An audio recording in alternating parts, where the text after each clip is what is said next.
Way too expensive. You know you're crazy when you spend a lot of money on this stuff. It's like 11 bucks a piece.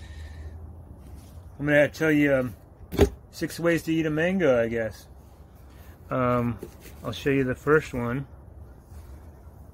Yeah, because I got asked, how do you eat mangoes? Because most people will just cut it and do the cubes thing, or use the you know, the jar, use the edge of a glass to kind of scrape it out, or a spoon. I mean, that's the civilized way, isn't it? Or cut it like a melon. So I'm giving these away without showing you. I'm going to show you the way I do it. And this is how somebody from Africa taught me, you know, just kind of giving it a nice massage. And so it's like liquid. This one already came kind of, these are California mangoes. They actually smell.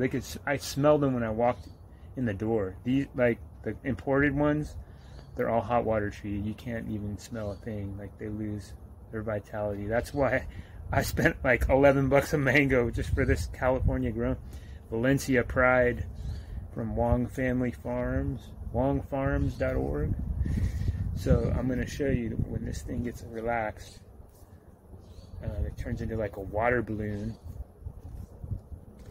And especially do this if I'm driving. I make like zero mess.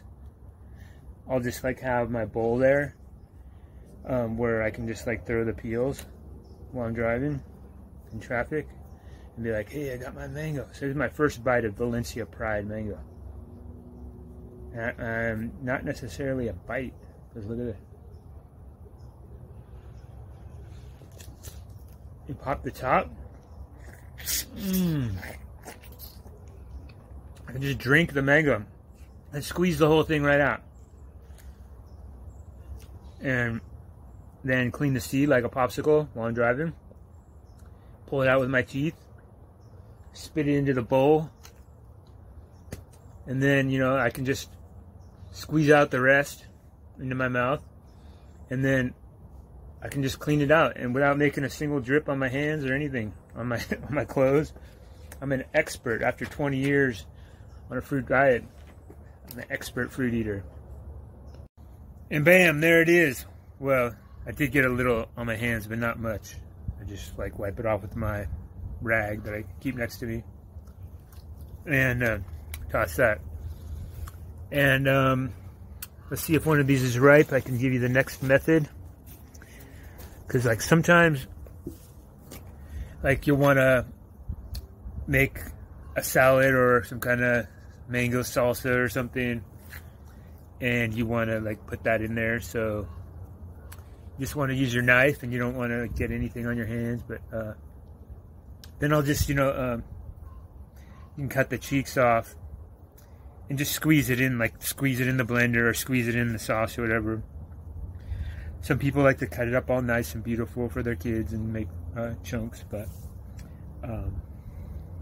that's another way. I just saw a new way online.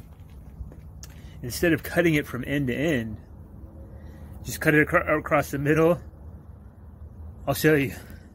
Okay, normally when I'm just sitting there and I don't have to worry, I'll just be wild and I'll just like peel it with I'll just bite into it with my bottom teeth and just like bite into it and just like eat it with one hand, like toss it.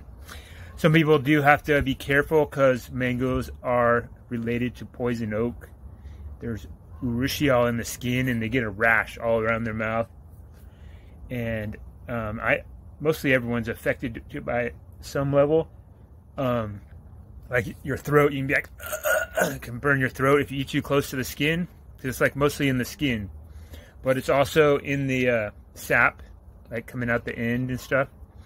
And I've picked mangoes in Florida before, and I got like some of the sap on me, and I had the rash on me, just like poison oak, on my arms and stuff. So yeah, I think it can affect anybody, or anybody who can get poison oak.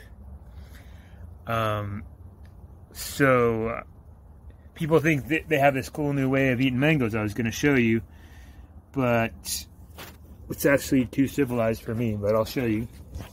So I'll put you down in the bowl here. Get the thing. And they cut it around. See, this does make some drips, so you waste a little. The way I do it, it makes no drips because I'm also sucking at the same time. But yeah, they twist it like your avocado. Boom! You got a popsicle stick. That is a really good mango. That one was really ripe. Oh, orange, that one. This one got a lot of sunshine. Turned all orange. The mangoes, like they pick them a little green. They can still be ripe, but when they're in the sun, they turn all orange, like on the tree. So, like once you clean off there,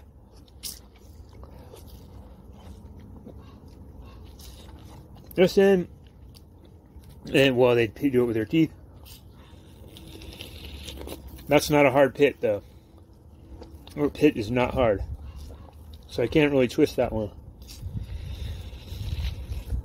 That is a soft pit.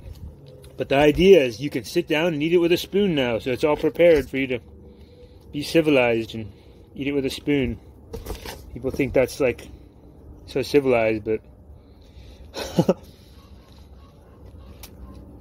it's much easier to be wild, I think, or just to massage it.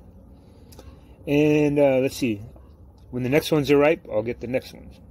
Oh, how I describe this mango, it's a lot like a Tommy. It's like watery, and it has kind of like that flavor, but the strings are kind of, it's stringy, but not like as stringy. Valencia Pride. But wow, that is good. But it's not as rich as like a Kit or a Kent. It's not like a thick, you know, like less water, like more, less stringy mango. It's just kind of more watery. But for $10, it was worth a try, I guess. A piece. Okay, here's the common way, because this is a little more firm. It's not like water balloon status. And I wonder what the texture is like without it being mushed. So, right, you know, the typical way people cut the cheeks. You can, you know, do the scores and invert it like a flower. And like what? Use a spoon to get it off, but or just eat it straight off. Or you just get like a glass and I scrape it. And of course, you can always peel it like a banana. Or like, what do you do with this part? You just peel it and cut it off. Or eat it off. Of course, you can peel it like a banana. Or you just squeeze it like an egg and it comes out, right? Squeeze it out and you get all the juice. And that's if you're making a sauce or something. And you kind of waste some if you're not actually making a juice.